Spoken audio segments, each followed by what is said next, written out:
The opinions expressed are those of the participants and do not necessarily reflect the official positions of the sponsors, advertisers, or presenters. Advertising does not imply endorsement by the sponsors and presenters.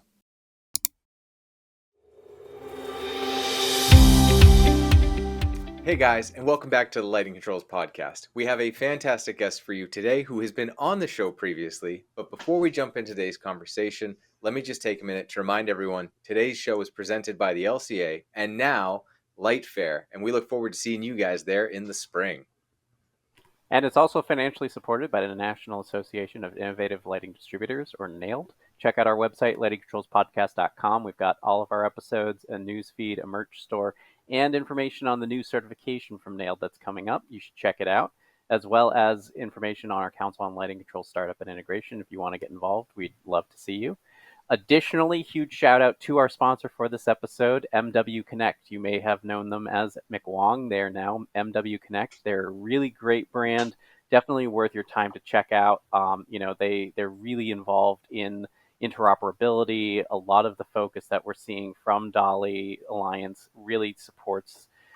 A lot of support is coming from this group, but they really are a fantastic resource if you want to get involved in what's coming up through the pipeline on latest technology. They're an award-winning Bluetooth mesh technology, and they really want to be involved in your next project. So you should check them out, mwconnect.us. That's their website. But other than that, thanks so much for joining us. And Shoshanna, thank you for joining us. For those who did not listen to the previous episode, do you mind just giving us a quick breakdown on who you are and what you do? Sure. Hi everyone. I'm Shoshanna Segal. I am a principal at Hartranft Lighting Studios, newly rebranded, and I am the president of the IES in New York City. I'm a lighting specifier for many, many years, and a controls freak. There you go. Controls freak, for people who want to know more about the show, was one of the potential names for the podcast. But at any rate, no, it's great to have you on the show. Really appreciate you taking the time to talk with us, because you really do have your finger on the pulse when it comes to lighting controls in this industry. And you are involved in so many different things, as well as the events that we had last week, NY Controlled and the DALI Summit. Yeah, it was a big week. So, it was. And so I'm just curious, having come out of that, what was your perspective with the two events back to back and what we experienced through all of that? So I think, the two events are very different, right? The NY Controlled is designed to be a show. It's designed to provide multiple opportunities for people across all aspects of the industry to interact with controls manufacturers and to talk at a variety of different levels and a variety of different entry points. So I had a lot of really interesting conversations I actually had an interesting conversation with a manufacturer who has a borderline innovative 0 to 10 volt control technology. And I mean, I say all of that sort of with air quotes around it, because I think I'm on pretty strong record about how I feel about analog technologies and digital sources, but it was still an interesting approach. And that's what New York Controlled is about, right? It's about the idea of what can we do with where we are right at this particular moment, at this nanosecond,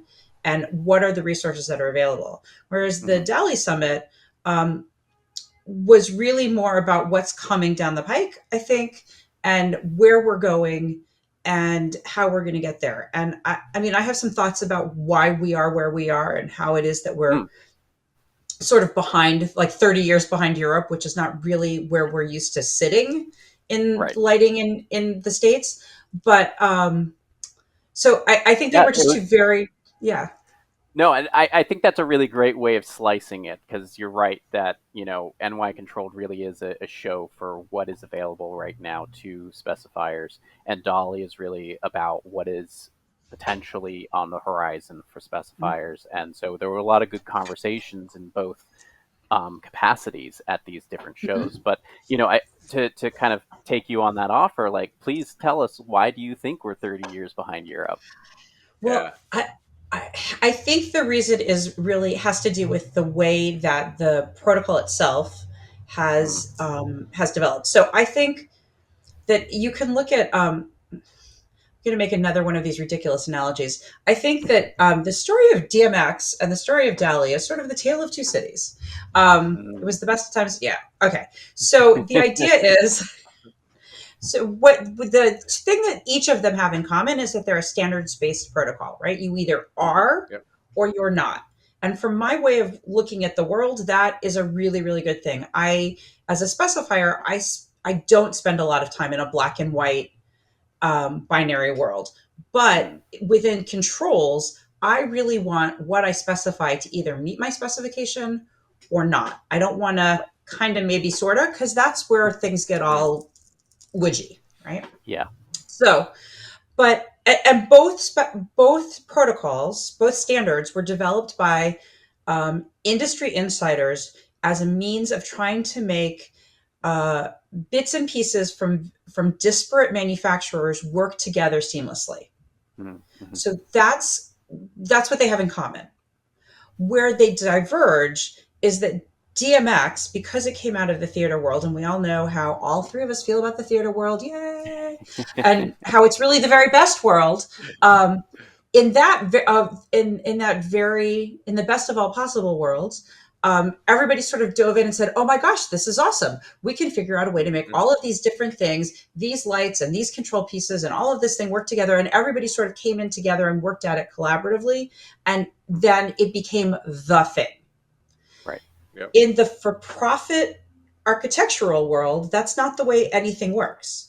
As soon as somebody says, "Hey guys, let's all come together and work together," somebody else says, "Hey, if I work over here, I can make money." I have a new young designer in my office that we talked to about a lot of stuff. He's a very, very bright young guy. And he was actually with me at the DALI symposium last week. And after about 6 or 7 rounds of questions on any topic, where we get to the point where we say, "But why does this suck?" The answer always comes back to, because capitalism. And that's sort of just the where we are, right? So where we are with DALI is we have a bunch of manufacturers, component manufacturers, who are saying, "Hey, let's put all this stuff together in a bucket, and then you guys can use all of our stuff." And then you have a bunch of front end guys saying, "Hey, if I kind of take this and twist it 16 degrees to the left, then you can use my stuff and not their stuff." And then I can do it's like there's no sense of collective good coming out of it. And that, I felt like that was also sort of where I ended up at the end of the DALI summit also. So I had this moment at the very, very end of the afternoon. I don't know, Webb, if you noticed this. I looked up, and standing behind me was every specifier in the room. And on the other side of the room was everybody else. I was like, how did this happen? Yeah. And it was like us on one side and them on the other side, instead of everybody saying, "Okay, well, we got to figure this out." And that's why I think we're 30 years behind Europe, because we've got this gulf still that, I mean, they figured it out.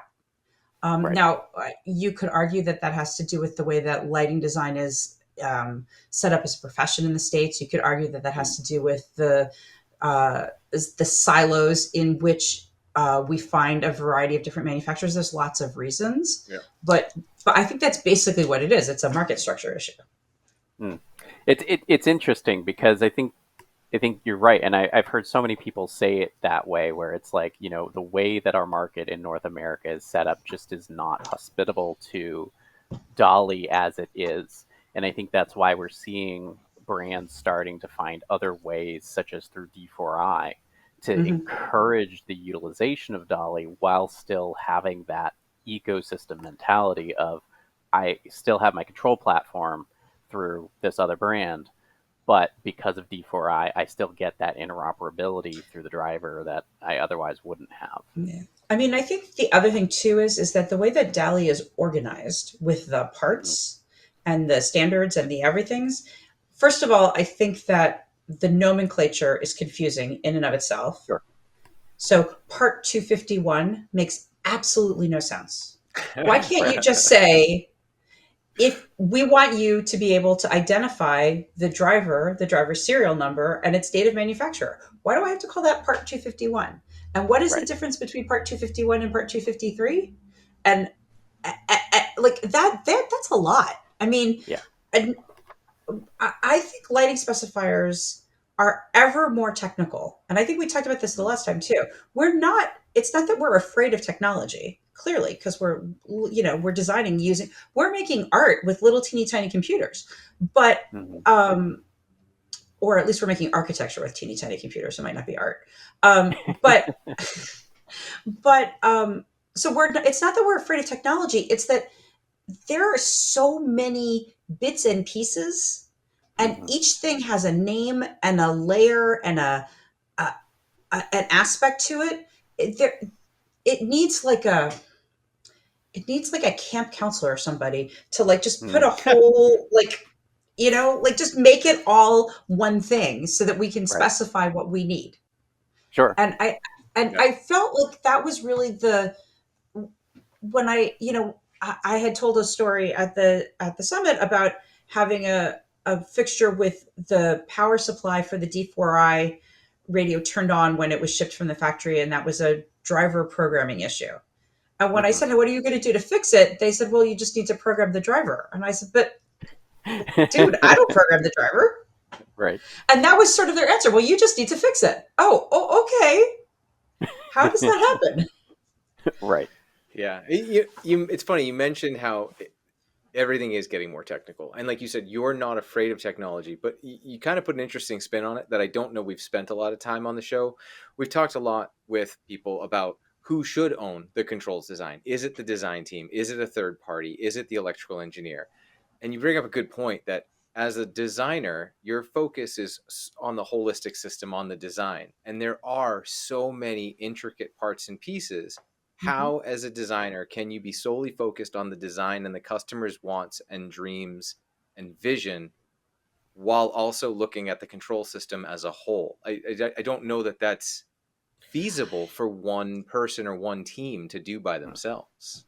Well, I think that nobody builds a building by themselves, and so nobody Right. needs to build a control system by themselves. And um, I think that one of the things, I mean, what I say when I talk to people about, I spend a lot of time talking about control intent and how the most important thing that a designer can do is to describe what they want the system to do, how and why. What are the stimuluses and what are the reactions based on those stimuli? And I think that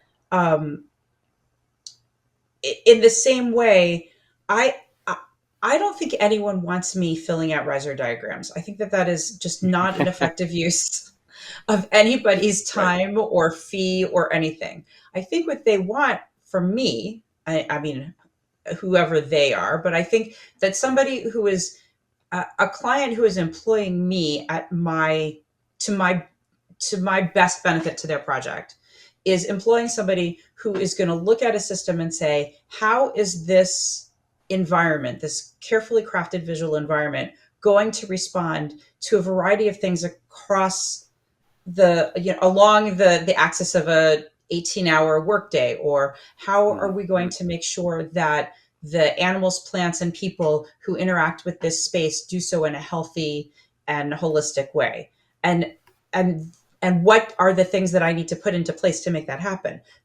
I have colleagues who are far smarter than I am about bits and pieces and nuts and bolts, who can say, well, you need this block and that block and the other block, and they need to speak to each other through this and this and this, and also the UL 924 device. I mean, I know just enough about, for example, 924 devices to be really, really dangerous. I know I need one somewhere. and literally, when I look at shop drawings for systems, that's what I do. I scan. I was like, do I see the 924 device? Okay, it's there. And then I can put a note that says, hey, somebody really smart, you check and make sure this is the right 924 device. I've just verified that there is one, right? Yeah. So I think that it's about accepting the idea. And I have no problem, by the way, working with vendors once we get into sort of like the late CD stage. Once we know that somebody is going to be providing the system, I want them to say, well, maybe we can't do it exactly this way. The worst thing in the world is to get to a job site and find out that I specified a 6-button station with a raise lower, only to discover that the manufacturer who's actually providing the system only has a 4-button station with a raise lower. Right. And which do I want, 6 buttons or raise lower? Yeah. Yeah. which And happens all the time, actually. oh, 100%. And Yeah. I think that that's part of that whole market that you're talking about with Yeah, our industry, where, each system is its own closed format and there's no Yeah. interoperability. So once you pick a brand and use them as your basis of design, you need to vet that. So I think it makes yeah, sense to then go to the vendor and say, okay, I built this based off of your right, stuff. Let me know if this works. right, Um, exactly. and, and so, when it comes to substitutions, like, what do you do in that Mm. case? Well, I mean, I think it depends on. Well, first I cry, and then you know, as you both know, I'm a big proponent of brown liquor, bourbon specifically. So then that, and then no. So I think it really depends on the project, and it depends on the tolerance of the project, and also on the sort of the atmosphere, the general like level of congeniality in the room, right? Sometimes you sit down with a contractor. I actually recently had an opportunity to sit in on an electrical coordination meeting on a project I'm working on, and I was not a huge fan of this contractor when I went in, Mm, and I was especially not a huge fan of the contractor when I had to show up at a job site at 7 a.m. in order to go to this meeting. So, right. Oof. specifier, 7 a.m., two things you never see in the same sentence ever, right? So I showed up in full PPE. I mean, fully decked out, gloves and everything at 7 a.m. to go to this job site. And I was like, ugh, if this guy says the word change order, I'm just going to like throw my designer hissy fit and stomp out. And the truth was that this guy who had honestly said a couple things along the way that made me doubt whether or not he was really paying attention actually was so thoughtful in the way that he was looking at, and this was a luminaire uh, centered discussion. It wasn't about controls, but he was so thoughtful, and he turned to me at one point because we were talking about the aperture of a downlight and could you maintain the integral driver from the aperture of the downlight, and he looked at me and he said, "Show me your hand." I said, "What?" He said, "Show me your hand." So I showed him my hand. He said, "I bet you, even if you take your rings off, you cannot get your hand in that aperture and get to that driver." And Yep. I thought, huh. And then I was like, oh, well, that's just ridiculous. Of course I can.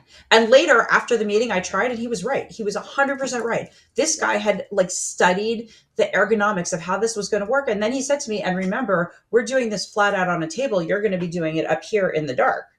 And Yep. and I walked away from that reminding myself that um, not every interaction with people, even when there's money between you on the table, Mm-hmm. needs to be adversarial. And Right. I think that that's Hmm. part of what the issue is. I think I've also been doing a lot of research into we have so many different methods by which we deliver projects now. The difference between design build and design bid build and CM at risk and like all of these things. And I actually have sort of set myself this task of trying to understand what all of these acronyms mean and how they really do respond, how they affect the work that we do. And I think that if we can all kind of just maybe take the temperature down a notch and figure Mm-hmm. out if the reason for the specification is really the idea of the little boat that's the contract and the big boat that's the change order, or if the reason for the substitution is actually a legitimate reason. Mm-hmm. Because now there are legitimate reasons sometimes. Sometimes there is a better mousetrap, as a matter of fact. Right. And I may just not know it. Hmm. So I yeah, I yeah. think yeah. No, I think that that's a really good analogy to use when talking about lighting controls, because so many people approach lighting controls where it's just one brand for everything, and it's like, no, Hmm. they're getting awareness of what's out there really Mm-hmm. gives you a better opportunity to identify which projects are best suited for one brand versus another. Mm-hmm. And so, the contractors who are working on the project might actually know something you don't know Yeah. about brand X, Y, or Z, and are saying, yeah, we've done this before. This is what we've used in the past, and it worked really well. Mm-hmm. At the same time, there still is that issue of, okay, it's a substitution request. Who's taking ownership of this substitution, and how is the approval process going forward? But I think that that's part of that whole discussion piece with collaborating as opposed to being adversarial to each other. And Yeah, and I think, yeah, I'm sorry, go ahead. no, I you. cut you off. No, and I think, I mean, that's part of where understanding what your sequence of operations really says and how it says it, and actually Yep. going through the exercise of here's my intent and how did this, I want the lights to adjust to incident daylight or Mm-hmm. whatever, however you phrase that, how does that translate into a sequence sentence that is enforceable, and then what does that mean for the manufacturer who's providing at some on Yep. some level. The truth of the matter is that while we all have um, preferences for various makes and models and brands and whatever, the truth of the matter is Yep. that electrically and electronically, they're all doing the same thing, right? Mm-hmm. There's no, I mean, yes, there's a difference between one diode and another diode because we know that happens in binning and color temperature and everything like that. But in control, by and large, it's all very similar. I Mm-hmm. mean, there are certainly people whose high end trims are better and whose low end trims are better and who Sure. manage that translation between linear and algorithmic and or logarithmic, all of those things, right? There are nuances, but by and large, we're all talking about the same parts and pieces. So then it really, if you boil it down to, okay, these are all the same parts and pieces, then the question is, how are you meeting my intent? And did Mm-hmm. I communicate my intent clearly enough so that you can tell me whether or not you can do it for real? And Yeah. then we can talk about if there's money on the table or not. Mm-hmm. And I will say there's an added layer to that, which is the manufacturer's equipment may be perfectly suited for exactly that. But at the end of the day, it does come down to the programmer behind the computer, right? Well, The that's why programmer needs to integrators. execute, right? And that's Well, that. I mean, that's that's such a yeah. big part of it that we don't always talk about is like the equipment may be perfectly capable, but if the integrator, the programmer isn't capable of doing that, Mhm. then we've got a bigger issue. Well, I think that one of the things that would help all of us is if manufacturers would get behind the idea that there is a separate and distinct set of professionals in the world. I mean, the three of us know this. We know many of Yep. them. There is a separate and distinct set of professionals in the world. They're called integrators. Integrators, their name means God. And they are the people, they are the people whose job it is to make all of this spaghetti Mm-hmm. into something, right? And I think, I mean, what I've been very encouraged by actually in the New York market is I've seen there's a distribution group that has gotten behind an integration group and has not just championed them on their projects, has been okay with them going out and selling to other distributors as well.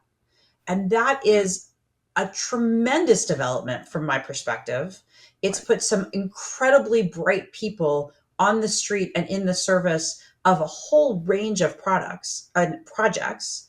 And Yeah. it gives us the opportunity to really tap into people who know, like, who know the dirty little secrets of each and every little manufacturing system. I mean, everybody has Yep. every system has its less stellar aspects. To have somebody who actually knows, well, in this system you really need to watch out for the hibida, that's really invaluable for a designer, Right. and for it should be, and an owner should consider it that way too.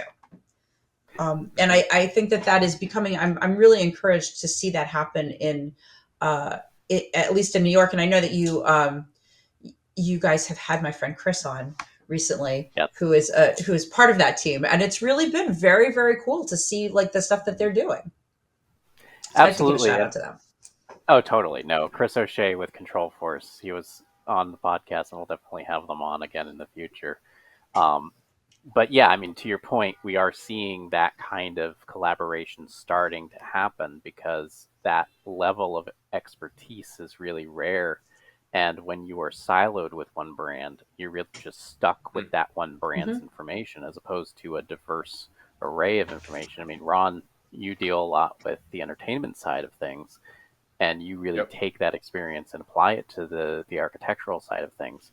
And so it really then also becomes what is the specialization of these different groups? Do they do a lot of permanent commercial environments, or do they do something different, just like you would with a lighting designer? I mean, if you have a lighting designer that's doing bridges all day long, you know, they're going to be very good at bridges, but that doesn't necessarily mean that they're going to be the best one for like a small residential house.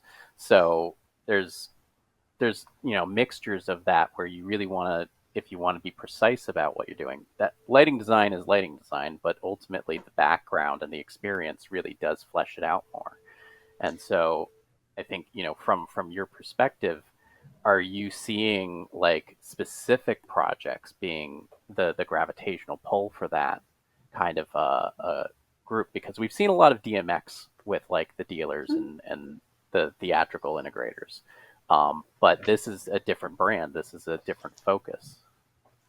I think we will, especially as the sort of the brain trust that is behind things like DALI and building automation keeps pushing out some of these use cases.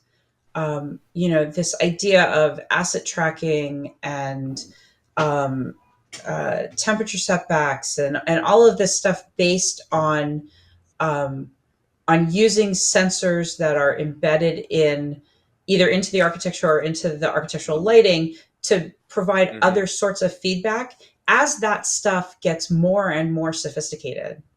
And I was really surprised to hear actually something about did you catch that thing about the anonymous tracker that everybody picked up? It was in the case study. Somebody was talking about a case study in a high rise they had done in the city. And the way that they tracked occupancy was that on their way in, everybody picked up an anonymous tracker and stuck it in their pocket and kept it all day. And then there was it was the first time I'd heard anybody like doing it this way. They could track like density by tracking the number of trackers, right? But they didn't know who had which tracker. They just knew that there were 17 here and 3 over here. So this space had to be conditioned for 17 and this had to be conditioned for 3. So as those sorts of things get more and more specific and more integrated, I think we're going to find that the requirements are going to be beyond what factory startup technicians are going to be willing to do or able to do. I mean, I know that I have had, anytime you do a medium scale job and they just send you the factory startup technician, you always sort of hold your breath to see who you're going to get. Right. What you gonna get? Yep. I mean, are you gonna get the whiz kid, or are you gonna get the guy who, I once, even on a DMX project, I once got a programmer who, I kid you not, had to be like 75 and was like working and nothing. I mean, there are many very, very vital 75-year-olds in the world. Please do not come at me for being ageist. But this individual, though he was very, very sweet, I think he was, at most working 2-3 days a week because that was where he was in his career. And sending him to New York to program and integrate something that was part DMX, part 0 to 10 volt, part low voltage, maybe that wasn't like the wisest way to go. Yeah. Maybe he didn't quite have his finger on the pulse of the entire integration backbone. Right. So I feel like, but that's what happens sometimes when you just have when you just, you sort of, throw the dice and see who you get. So I'm hoping that as these things get more enmeshed, we will get more specialized. That was a very long-winded answer to that. I'm sorry.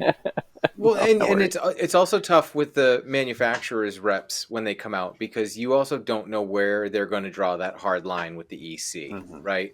Like, was everything terminated that was supposed to be terminated? It was this, this is outside of our scope. This DMX driver is not part of our system. We're not programming that. So where are they going to draw that line? Whereas when you bring on that third-party integrator, they are just as invested in the project as everyone else. So they're there to help handhold the EC through. This is how this system wires. This is how these components need to be wired in order to communicate properly. Whereas you could get that manufacturer's rep who shows up and says, nope, these 5 things aren't done. I'm out of here. I'll see you tomorrow if it's done. So that never leaves a good taste in anyone's mouth, whether, no matter how that goes. So that's that can make things even more complicated, which as systems get more and more complex with multiple manufacturers, the idea of having 4 or 5 manufacturers try and show up at the same time and all play nice is like asking the world. Yeah, I mean, I've had that recently. I actually had an electrical contractor recently try to tell me that the control system, which they had purchased, was my problem. Like there's like an ongoing thing. There's some ongoing controls issues, and I got a list of, we got like a to-do list that we had all agreed on, and it said, this is on Hartranft and the control system, and I was like, well, but you guys bought the control system, so aren't you the control system? Like, Right. so yeah, That's so weird. it was very strange. I'm like, huh, how is Yeah. this Well, my and problem? I think that is sort of part of this issue here too, and part of what you were alluding to earlier on in this conversation about DALI is that problem only gets worse when you start incorporating in DALI where there's no one brand in charge of the DALI system. So if we have just a DALI bus for communication, and it's like, okay, who's taking ownership of this? Right. And that finger pointing game just gets worse. So I think the market that we have right now really isn't hospitable to that kind of collaboration. It is very adversarial. I mean, I think this idea of the DALI 2 standard and the fact that, you either are or you aren't Mhm. is a good place to start. And one of the things that it does or did is it forced sort of the largest control manufacturer to let go of the idea that their control system was somehow proprietary, right? Mhm. Right. That big control system is now just a DALI system with somebody's brand name on it. And that's fine. Like, you can call it whatever you want to call it. You can call it Joe's DALI or Susie's DALI or Bluebird DALI. I don't care. As long as it says it's DALI 2 and it's compliant and, like, and it's got that little squished Yeah. oval in there, we're good to go. And then I know that anything else that also has that same logo should be good to go. Right. And I think that is actually a huge step forward. I think the next thing that needs to happen is that the DALI Alliance needs to get serious about addressing the needs and the concerns of the specification community and making sure that we have the resources available to us to specify this thing intelligently, and also what to explain to us what we need to know and what we don't need to know. I just, as a result of some of the conversations that I had last week, I actually sent one of my control manufacturers a note saying, do I have to worry about subnets now? Like, am I responsible for counting to 64, or is that somebody else's job? Right. And I mean, and that's actually that's a really valid question. Who counts to Yeah, 64 in this absolutely. project?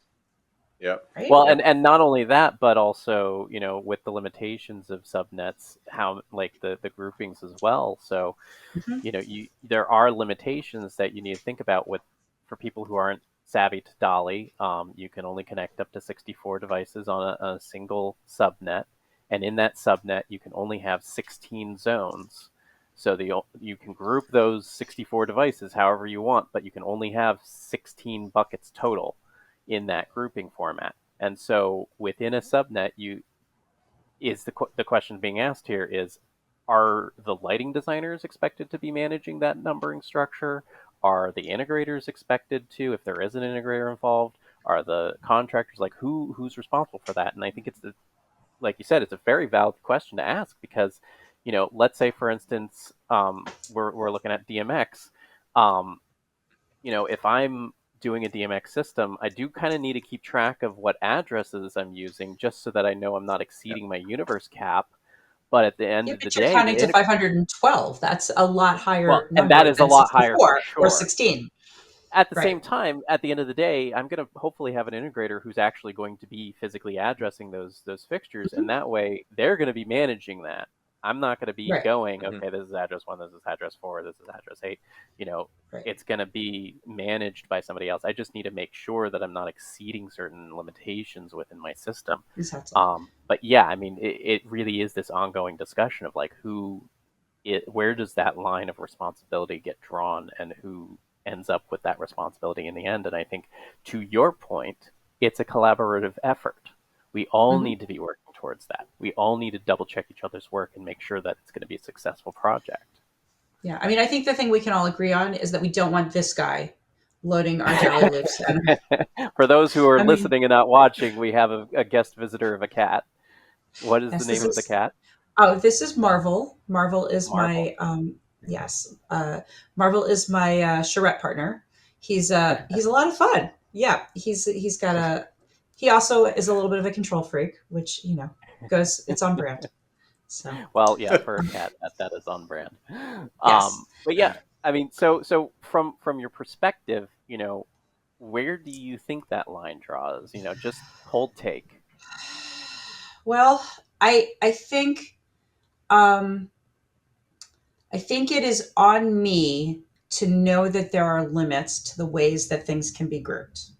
Hmm. I think it is Hmm. on me to know how I want things to be grouped, right? And I Sure. think it is Hmm. probably on somebody else to do the actual counting along the same lines as lighting specifiers, at least in the old school way that I specify, are not responsible really for either takeoffs or catalog numbers. Now, I Hmm. mean, I am very old school in my thoughts about specification, which is to say, I am the person for whom the sentence where it says, if a cut sheet and a written description are in conflict, the written description shall take precedence. That's me. I'm the person who actually writes out the description and Hmm. will leave asterisks in all of the catalog number blanks because I don't believe it's my job to write catalog numbers. I believe it's my job as a lighting specifier to describe the piece of equipment that needs to do the job. And that's not to say I write a pure performance spec, but I'm pretty descriptive. So Right. along those lines, when people say, well, can you give me a count? I say, no, that's why God invented Bluebeam. And Bluebeam will do the takeoff for you. Or if it's in Revit, Revit will do the takeoff for you. You do not need me to do that. So along those same lines, I think that, it is not I don't think that, and I certainly hope it's not going to become the lighting specifier's responsibility to count to 16 multiple times. Although I do think that if your grouping, for example, is particularly intricate, that probably once you get to 12, you want to put an asterisk in your schedule somewhere and say you want to leave some headroom. Yeah. I'm going to suggest that you go to a new loop, excuse me, new subnet, Hmm. and and go again. I think that you want to couch that as a suggestion. That's one of those places where you want to say should instead of shall, right? We Hmm. talk all the time Yeah. about in specification, you never say should, you always say shall. That may be the place where you actually say should. Maybe you should Yeah. think about going to a new subnet. I'm not telling you to, but maybe you should look at it. I mean, and Well, I and certainly hope so. I mean, it does kind of get into that discussion of means and methods. Hmm. How Yeah. are you attacking this? Because let's say, for instance, one contractor bids with 100 dolly modules, and another contractor bids with 50 dolly modules. You know, there is a very large variance between that Hmm. price tag, and how they've designed the wiring scheme could actually even out that price tag in the end. So Yeah. it really varies by how you are approaching this, and it does boil down to the labor, the wiring, everything else involved in the project. Hmm. So I think it doesn't hurt to flag it and say, hey, we're nearing our cap here, just so you know. Yeah.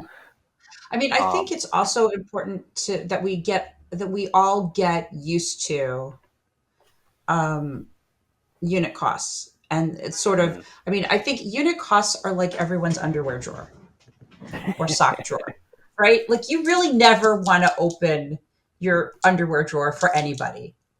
And mhm, that's what unit costs are. Like nobody really wants to expose that. But the truth of the matter is that if we're going to do this properly, right? mhm, If we're going to and I get that for some people this is a really hard this is a hard bridge for a mhm, lot of people to get Hmm. over because we're so used to we're so used to holding everything so tight. I think that, and there are management texts that talk about how if you sell on price, you're ultimately defeating yourself as a business development person, Mm. as a corporate leader, right? If you just say we're the cheapest, then you're always going to the bottom. And that is never going to really Yeah. be good for anybody.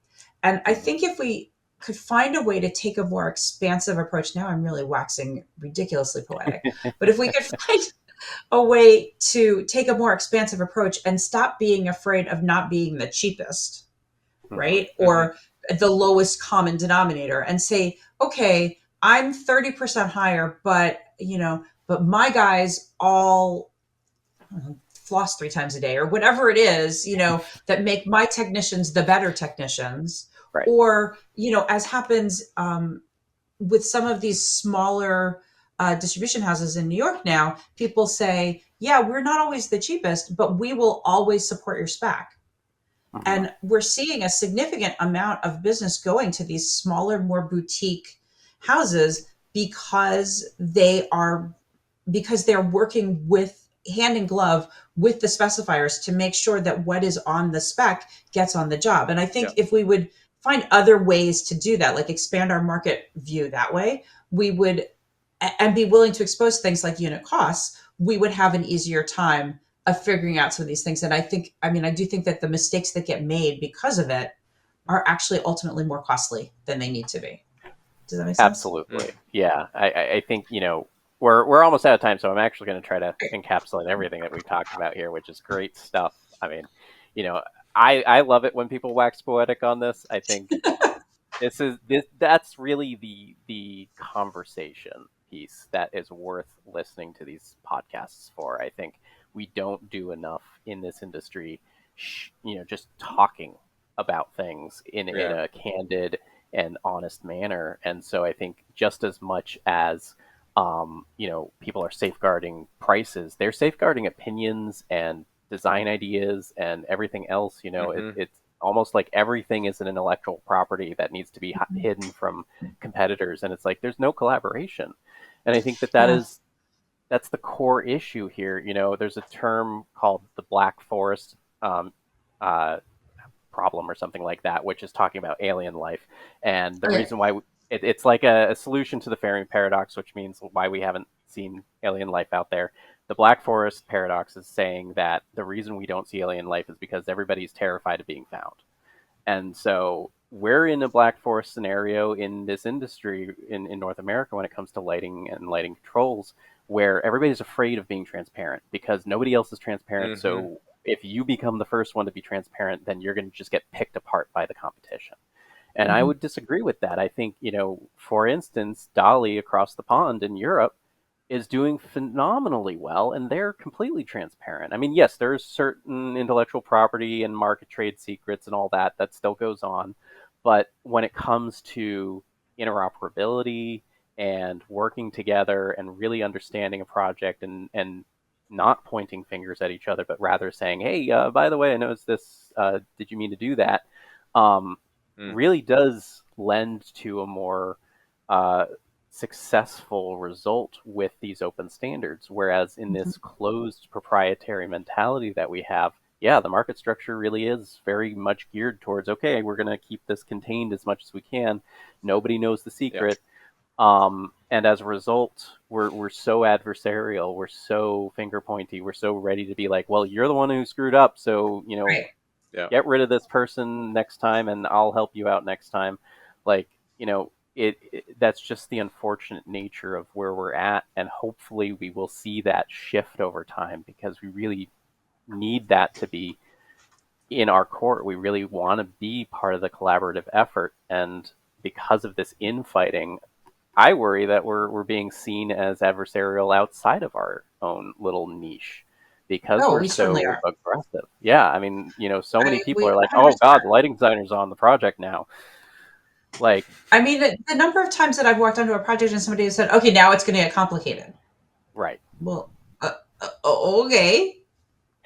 All I did was sit down and say, hi, guys, I'm here. You're like, Yeah, but So, yeah, it is that mentality, and I I think if yeah. we want to have that seat at the table where they actually look at us with a respect and appreciation, as opposed to like, okay, everybody dive, the live grenade's been let go. Like, Mm-hmm. we really do need to come to the table with more collaborative mindsets and be more, okay, what's the problem? How can we fix the problem? Or what is the Right. goal? How can we meet the goal? And I think part of that also, we didn't talk about this, and maybe topic for another episode, is energy code, and how energy code has really motivated where we are in the commercial lighting controls world. But Yep. that, we really used a huge stick to get people to where they are right now. And that also is an adversarial choice. And Mm-hmm. again, I'm not saying there's good or bad. I'm just saying that, we are where we are now, and we kind of need to eat what's on our plate, Yep. Yeah. and we need a plan for what the next meal is going to look like. Because I right mean, now, yeah, go it ahead. would be nice if the next meal was not, lima beans and liver, which is sort of the meal we often seem to find ourselves chewing on these days. There are better things to eat. And I think that's actually something that we can sort of think about, and we should be thinking about, is there really is, like, there's a better composed, more appetizing plate that we can put in front of ourselves if we will just allow ourselves to be a little bit brave and try and do that. Mm, yeah. Right. We, Yeah, we I don't think have, that is yeah. part of it, is that we have a resistance to trying new things. Mm-hmm. And I Mhm. think part of that is the adversarial environment. It's like, well, if I screw up, I'm going to be in the spotlight, and everybody's going to blame me. Yeah. Whereas if I just do the same thing that's worked before, it'll be fine, and nobody will notice me. And I think Yeah, I'm there's not this here. error, right? Well, I mean, I think, every time we have a conversation about sales channel transparency in the lighting design world, the manufacturers say we're completely transparent, and I mean, this has happened a number of times, and I always end up being written up about it, so I might as well just own up to it. And then I always stand up and say, okay, you're completely transparent except for this. Right. So how does this, whatever this is, and this year it was packaging, how does this jibe with your claim to be completely transparent? And then it always gets reported as, and then Shauna stood up and said, reps suck, which is not ever what I say, and not ever what I've said. But I mean, I feel like I'm just misunderstood. But I think that there is this perception that everybody wants to be able to say, I'm completely X, except for Yeah. this one thing, and that one thing is the thing that gives me my edge. And I think there's this idea. I don't know how we get to the point, and I don't, by the way, think that in Europe everybody is all kumbaya and lovey-dovey Oh, either. sure. Yeah, totally. There is Sure. definitely Yeah. competition going on across the pond. It's Of just a course. different kind of competition, and it is Right. not all invested in how much money can I make on this specific job, this specific time. There seems to be, Mhm. dare I say, a more social bent Mm. toward the idea of getting the project accomplished. I think Right. that's really what And it is. I don't know how much that's going to change, right? Right. There's too many players involved for any sort of, component transparency, or right, or Right. there's just, because you get from the manufacturer through the rep and the distributor, and there's just too many, the contractor, and there's just too many players involved, and I just don't know that we will see that change, unfortunately. It would be nice to some extent, but you're right, is without that, everyone holds so tight. And you made a great point, is that you'll get on one project, it'll go super well, and you'll work with the same team on the next project, and that's exactly when someone will go, well, they like us, they trust us, I'm going to put a few extra points on this one, Yeah. and we're going to make up for. And it happens every day, we all know it, but that's part of why we don't see any of this price transparency. And I don't know that will ever change, unfortunately, and I think it's just something we have to deal with. But everyone does need to stop fighting so much. At the end of the day, we're all on the same project together. However we got there, we're on the same Mhm. project together. And these projects are getting more and more complicated. And it takes a village to get these things done. And when there's just constant infighting, nothing happens. And then that you get into change order madness and just upset people and upset owners, and nobody wins when that happens, because they're not their owner's going to turn around and say, well, I don't want to use that designer. Certainly don't want to use this installer again. And I really didn't like that contractor. I don't like how they handled this. And it doesn't work for anyone if we don't all work together. And I don't know how to fix that. That's a much bigger conversation, but that's see, this is why I always come back to because capitalism. This is this, and when we get to this is how when I speak to my colleague, we always get this far down the conversation, and then we're like stuck because capitalism. I mean, I don't want to sound like some anti-capitalist crusader. I'm certainly not, but it's the reality of the situation. Whether or not we can distill it down further, or we can outline all of the bullets that explain the justification of the statement. We are where we are because capitalism has facilitated the circumstances that allowed it to transpire this way. Mm-hmm. So, and I don't, I think you're right. I was gonna say, I think you're right. I don't see us making a fundamental societal change that would erase this system anytime soon. And today's certainly not the day to talk about it. So, for anybody who's interested, we did record this on election day, so it's a whole other can of worms. Absolutely, 100%. Yep. Well, Shoshanna, thank you so much for your time. Another fantastic conversation. Really appreciate you coming on to the show. I will just take a second to close us out. Remind everyone today's episode is presented by the LCA. And now, Lightfair. Excited to see Lightfair back after its little hiatus, and we will see you guys there in the spring. And also, this is financially supported by the National Association of Innovative Lighting Distributors, or NAILD. Check out our website, lightingcontrolspodcast.com. Got all of our episodes, as well as that certification that hopefully you've heard about. If you haven't, you should check it out. And huge shout out to our sponsor for this episode, MW Connect. You may have known them as McWong, but they are now MW Connect. Check them out, mwconnect.us. They're an award-winning Bluetooth mesh solution. Part of the collaboration effort. They are really great. You should definitely reach out to them and talk to them if you're unfamiliar with them. So thank you so much for joining us. And Shoshanna, thank you for a great conversation.